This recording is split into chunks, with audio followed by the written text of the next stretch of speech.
আশেপাশে কত বড় বড় সূর্য, এটার নামে ঢাকা শহর। অনেক সুন্দর, অনেক মানুষ, সবাই কত ব্যস্ত, তাই না? হ্যাঁ, এই শহরে সবাই অনেক ব্যস্ত। হ্যালো, কত তো আরে তোদের জন্য কতক্ষণ ধরে বসে আছেন? এই তো আমাদের বলতে কাউন্টারে পৌঁছে তার 5 মিনিটের মতো সময় লাগবে। আচ্ছা, আসলাম, ভালো আছে, আপনি ভালো আছেন ভাই? কিরে, আমি কেমন আছি জানতে চাইলি না তো? তোর সাথে আমার কোনো কথা নেই। ভাবি ওই সামনে ট্যাক্সি রাখেন, আসেন আসেন। কিরে, তুই কি আমার সাথে রাগ করে থাকবি? রাগ করে থাকবো না?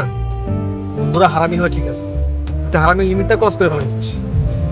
কেন ভাই, কি করছে আপনার বন্ধু? আর ভাবি বলেন, একসাথে থাকছি, একসাথে ঘুমাইছি, একসাথে ঘোরাফেরা করছি, সেই পোলা বিয়ে করে ফেলাইলো, অথচ আমার কিছু বললো। এটা কেমন বিচার ভাবি? একদম ঠিক।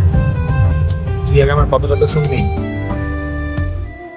তুই যে বিয়েটা করে ফেললি, আমাকে একবার ফোন করে বলতে পারতিস যে বন্ধু আমি হুট করে বিয়েটা করে ফেলে দিয়েছি, তোকে জানাতে পারিনি। তোমার তখন আমার কিছুই বলিস না। এখন ডেট ভাবি কিনে চলে এসেছি, এখন আমাকে বলছিস যে বন্ধু বুকিনে থাকতে হবে, একটা থাকার ব্যবস্থা করে দে। মানে বিপদের সময় বন্ধু আর অন্য সময় বন্ধু। এটা একদম উচিত হয়নি ভাই, আপনি কিন্তু ভারী অন্যায় করেছেন। আর ভাবি আমি তো চাকর নাকি, আমি ব্যস্ত থাকি না? আমার সবসময় তো হুকুমের উপর রাখি। ঠিক আছে ভাই, চলেন আমরা বাড়িতে যেয়ে বসে আপনার বন্ধুর একটা বিচার করি। ঢাকা শহরটা কোন আছে বাপ দাদা শুন, তাহলে কইলাম সাইদাসে আমার বাসা বাড়ি দিয়ে তার মানে তুই কি আমাদের জন্য বাসা ঠিক করছ নাই? করছি তো, দাদা না কেন আমার বল। আমি এখন থেকে পাশে নাচে থাকবো, ওরা এগিয়ে যাবে। কি বলেন ভাই, আপনি এখান থেকে চলে যাচ্ছেন? আমি আর ভাই কি করবো? মাসের মাঝখানে যদি কেউ কয় যে বাসা ঠিক করে দেবে, হুট করে কি বাসা পাওয়া যায়? আচ্ছা হইছে তো, এটা থাম ভাই। আর ওর মতো আমার ভুলে যায় না। না না ভাই, পর করে দেবো কেন, আপনার যখন ইচ্ছা আপনি এখানে আসেন। আচ্ছা, আমরা যেই বাসায় আসলাম বাসাটা গোছাতে হবে না? হবে তো, তোমার মনের মতো করে।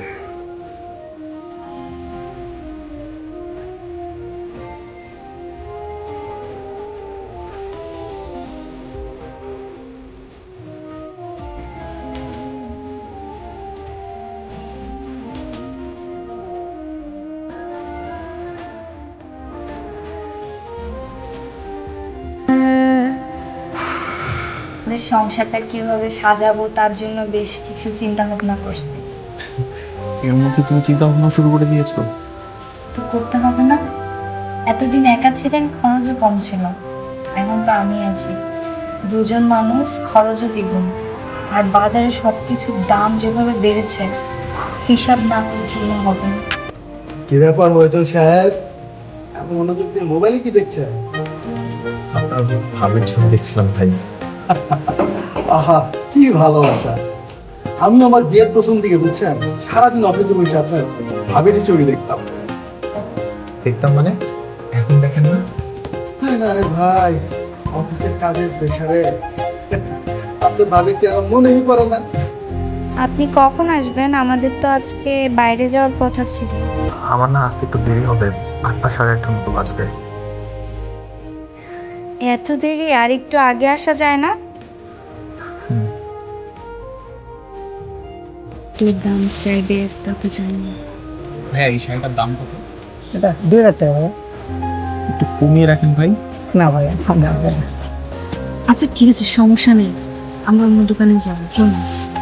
ভাই আমাকে 500-600 টাকার মধ্যে কিছু শাড়ি দেখান তো।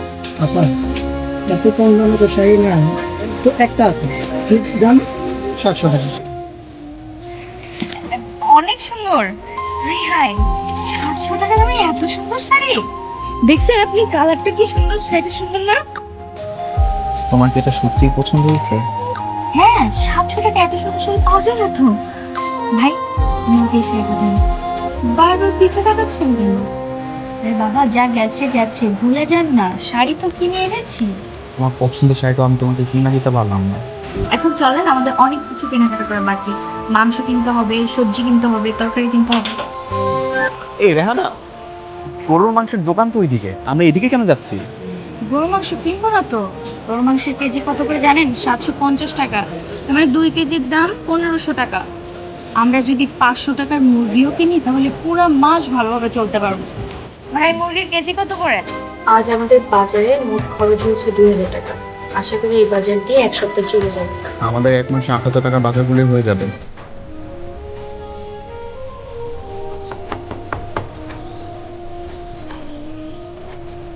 কি কি হয়েছে? কি হয়েছে আপনার? এটা কি আপনার হাতে? রাস্তা পার হওয়ার সময় একটা গাড়ির সাথে ধাক্কা লেগে গেছে। বেশি লাগছে? না ভাবি বেশি লাগে নাই, এক্সরে করছে, ডাক্তার বলছে ভাঙে লাগে নাই। বেশি কষ্ট হচ্ছে আপনার? ব্যথা লাগতেছে? যতটা না কষ্ট হইতেছে তার থেকে বেশি টেনশন হইতেছে। এই যে আজকে এতগুলা টাকা খরচ হয়ে গেলো, এটা নিয়ে টেনশন করতেছেন না? কারণ এই খরচটা তো আমাদের হিসেবের বাইরের হইল। ওনারা আপনাকে বকলেন তাই না? এই মাসের বেতন থেকে 2000 টাকা কেটে রাখবে। তাহলে এখন উপায়? উপায় তো একটাই, একটু কষ্ট করে হলেও আমাকে অফিসে যাইতে হবে, এছাড়া আমি কি করবো? আরে ভাইজান সাহেব, আপনি নাকি অ্যাক্সিডেন্ট করছেন? কি অবস্থা আপনার? পায়ে একটু বেশি ব্যথা পেয়েছি। বস্তর বাবুকে অনেক চেঁচামেচি করছে। উনি নাকি কারো বাপের অফিস, যখন মন চায় আসবে, যখন মন চায় চলে যাবে। আপনার উপর তো অনেক ক্ষেপা আছে। স্যারের সাথে আমার ফোনে কথা হয়েছে। আরে জানি ভাই, অনেক কষ্ট হবে, তারপরে কষ্ট করে অফিসটা করা, বুঝছেন? এই বাজারে যদি চাকরি যায়, না খেয়ে মরতে হবে। হ্যালো, অফিসে কি ঠিকঠাকভাবে পৌঁছেছেন? মাত্র এসে পৌঁছালাম। আচ্ছা ঠিক আছে, তাহলে মনোযোগ দিয়ে কাজ করেন। আমি একটু বাজারে যাচ্ছি। হ্যাঁ, ঠিক আছে, সাবধানে যাও। ওকে, আল্লাহ হাফেজ।